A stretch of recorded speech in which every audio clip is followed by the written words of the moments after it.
Now to tonight's Fox 7 Focus. This week, the city of Austin announced its guaranteed income pilot program will be making a comeback this spring. This after 135 households received $1,000 a month for a year starting in 2022 as part of a collaboration between the city and the nonprofit Up Together. I spoke to Mary Bogle, a researcher with the Urban Institute, which recently released a report about how that trial run went and what we learned. So I think a lot of us are wondering, how did people spend this money? What did people spend this extra money on? What did you find?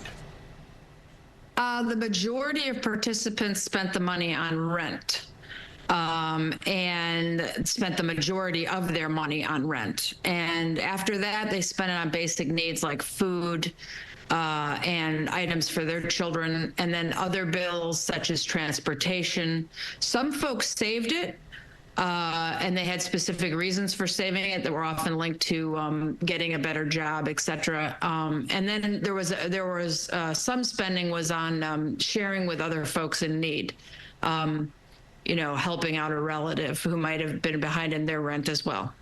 And you mentioned housing. I don't think any of us are surprised that that was kind of the number one, with this affordable housing crisis that we're in. How much of a help was this for people looking for a little stability in their living situation? We found that it was probably the biggest outcome of the study after increase in food stability and food security.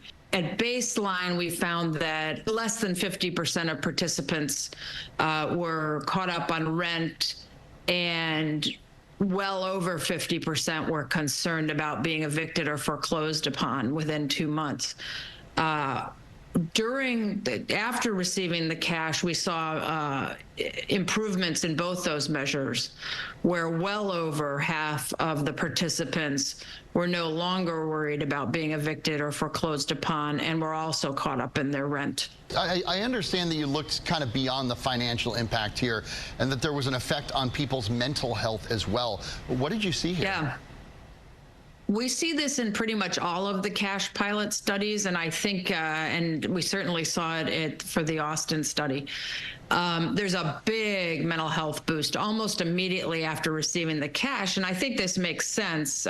People feel less anxious. They don't worry as much. They're not as depressed. Folks feel like, they're not just worrying about survival or getting through the next rent payment, that suddenly that burden is taken off of them, and they can attend to sort of more goal-oriented things like, how are my kids doing in school? What do I need to do to get a promotion, or better wages that would help me out of this situation where I can't make my rent every month?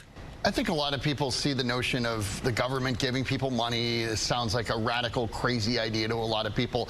What did this pilot program reveal about whether something like this actually makes sense here in Austin? Well, I think, it's funny because I always think, what's so radical about thinking money helps people, right? But one of the things we found, particularly in the Austin study and our qualitative data, is that we met several people who were in such a precarious situation at the beginning of the study, when they were first getting their money, is that it wasn't in time to save them from actually losing their housing.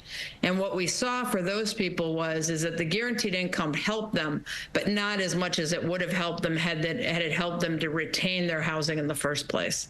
So I think that's a major finding from the study, and a good thing for Austin policymakers to consider is, how can cash be introduced into the lives of folks before they go homeless? And I know you have a major homelessness problem in Austin, as well as a lot of the gentrification and displacement issues that are being seen across the country, but in particularly in highly desirable places to live like Austin. All right, Mary Bogle from the Urban Institute. Mary, thank you so much for being here and explaining all this to us. We appreciate it.